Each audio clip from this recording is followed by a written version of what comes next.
Hello everyone, welcome back to my channel. I'm Pravalika Sharma. సాయంత్రం 4 అయింది. 4:30కి మాకేమో ట్రైన్ ఉంది. మేమేమో ప్యాక్ చేసుకొని రెడీగా ఉన్నాం. వెదర్ చూస్తే వర్షం పడేలా ఉంది. ఏదైతే అయింది అని చెప్పేసి మేము లాక్ వేసేసి బయలుదేరిపోయామన్నమాట. ఇంతకీ మేము ఎక్కడికి వెళ్తున్నాం అనుకుంటున్నారా?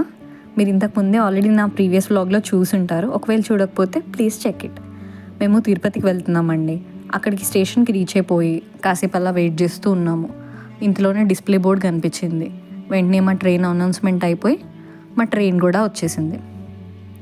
మేము ఇంతకీ ఏ ట్రైన్కి వెళ్తున్నామని అనుకుంటున్నారా? కేరళ ఎక్స్ప్రెస్. ఇదే మేము ఫస్ట్ టైం కేరళ ఎక్స్ప్రెస్లో ట్రావెల్ చేయడం. యూజువల్గా అయితే మేము జీటీకి వెళ్తాము. సో దీని ఫస్ట్ ఎక్స్పీరియన్స్ అయితే నాకు అస్సలు నచ్చలేదు. మాకు కార్నర్ సీట్ వచ్చింది. నాకు ఆ కార్నర్ సీట్ అస్సలు నచ్చలేదు. సంహవ్ ఇంకా అడ్జస్ట్ అయిపోయి కూర్చున్నాము. నైట్ డిన్నర్ మేము ముందే అటుకులు, పచ్చిమిర్చి అండ్ నూనె పొడి దీంతో కలిపేసి తీసుకొని వెళ్ళాను. మేము అదే డిన్నర్ చేసాము. అండ్ దెన్ బెడ్ సెట్ చేసుకున్నాను, పడుకున్నాను.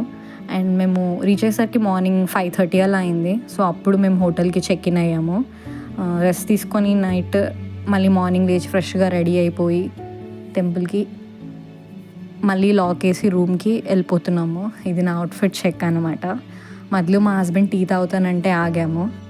దారిలో వెళ్తుంటే గోవిందరాజస్వామి టెంపుల్కి, ఇది గోవిందరాజస్వామి టెంపుల్ ముందరున్న కోనేరు. అసలు ఎంత నీట్గా ఫ్రెష్గా ఉన్నాయో వాటర్. అసలు మా రూమ్కి వాకబుల్ డిస్టెన్స్ అనమాట. సో మేము నడుచుకుంటూ వెళ్తూ ఉండే అక్కడికి, దగ్గరలోనే కాబట్టి.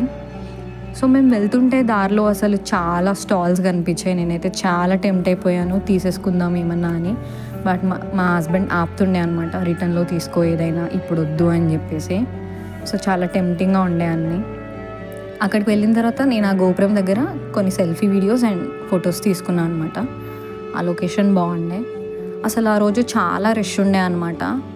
ఆ వెనకాల లైన్ చూస్తున్నారు కదా, అదే ఆ లైన్లో నిల్చొని ఆల్మోస్ట్ 1.5 hours మాకు లైన్లో నిల్చోవడమే సరిపోయింది. ఫోన్స్ ఎలా లేదు అక్కడ.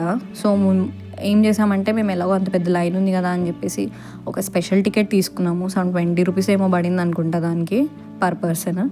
అండ్ దెన్ ఫోన్స్ కూడా ఇచ్చేసాము అక్కడ లైన్లో నిల్చొని. అసలు అన్నిటికీ లైనే ఉందన్నమాట అక్కడ.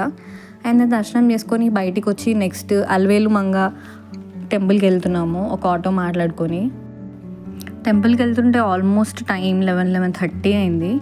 కరెక్ట్గా 12కి బ్రేక్ అన్నారు. సో మేము రీచ్ అయ్యేసరికి బ్రేక్ వల్ల అనుకుంటా ఫుల్ జనాలు. ఆ రోజు ఎందుకో తెలీదు. ఐ థింక్ 2 days తర్వాత పెద్ద ఏకాదశి వస్తుంది. తొలి ఏకాదశి వస్తుంది. సో దానివల్ల అనుకుంటా ఇంతమంది జనాలు ఉన్నారు. మేము అసలు ఫోన్ సబ్మిట్ చేసిన తర్వాత 200 rupees టికెట్ బుక్ చేసుకున్నాం ఆ జనాలను చూసి. అండ్ దెన్ అక్కడ కూడా ఫోన్స్ వెళ్ళలేదు. యాజ్ యూజువల్ ఫోన్స్ లైన్లో నిల్చొని సబ్మిట్ చేసేసి అండ్ దెన్ దర్శనం కూడా ఫినిష్ చేసుకొని ఫైనలీ మేము బ్యాక్ టు హోటల్ అనమాట. అండ్ దెన్ చెక్అవుట్ చేసేసి మేము లంచ్ చేసేసాము. థాలీ తీసుకున్నాము, ఎందుకంటే మార్నింగ్ నుంచి మేము బ్రేక్ఫాస్ట్ ఏం చేయలేదు, దర్శనం చేయాలి కదా అని చెప్పేసి. సో ఈ థాలీలో ఇవన్నీ వచ్చాయి. వెజ్ థాలీ మంచి ఒక బ్రాహ్మణ్ హోటల్లో ఉంది, అంటే అక్కడ తిన్నాము. సమ్టైమ్స్ ఆఫ్టర్నూన్ నాకు ఈ వెజ్ థాలీ థాలీ టైప్ తినడం ఇష్టం అనమాట. సో మేము ఆ థాలీ ఫుల్గా తినేసి అండ్ దెన్ ఒక ఆటో మాట్లాడుకొని ఎక్కడి నుంచి అయితే మెట్లు ఎక్కుతామో మనము అల్పిరి నుంచి ఆ స్టార్టింగ్ పాయింట్ దగ్గరికి వెళ్ళిపోయామన్నమాట. సో అక్కడికి వెళ్ళిన తర్వాత ఫార్మాలిటీస్ ఉంటాయి కదా, అసలు వాటర్ బాటిల్ కూడా అలౌ చేయట్లేదు. అండ్ స్కాన్ చేశారు బ్యాగ్స్ అన్నీ. అండ్ దెన్ మేము అక్కడే సబ్మిట్ చేసి వాక్ త్రూ వెళ్తున్నాం కాబట్టి నడిచి. సో ఈ కార్డ్స్ ఏవో పెట్టారు సెక్యూర్డ్గా ఉండడానికి. అండ్ మాకు ఒక రిసిప్ట్ ఇచ్చారు. అండ్ దెన్ మా జర్నీ అనేది స్టార్ట్ అయింది. అసలు మేము తిరుపతికి ఈ టైంలో ఎందుకు వచ్చాము, 3500 steps ఎలా ఎక్కాము, అవన్నీ తెలుసుకోవాలంటే wait for part 2. Thank you.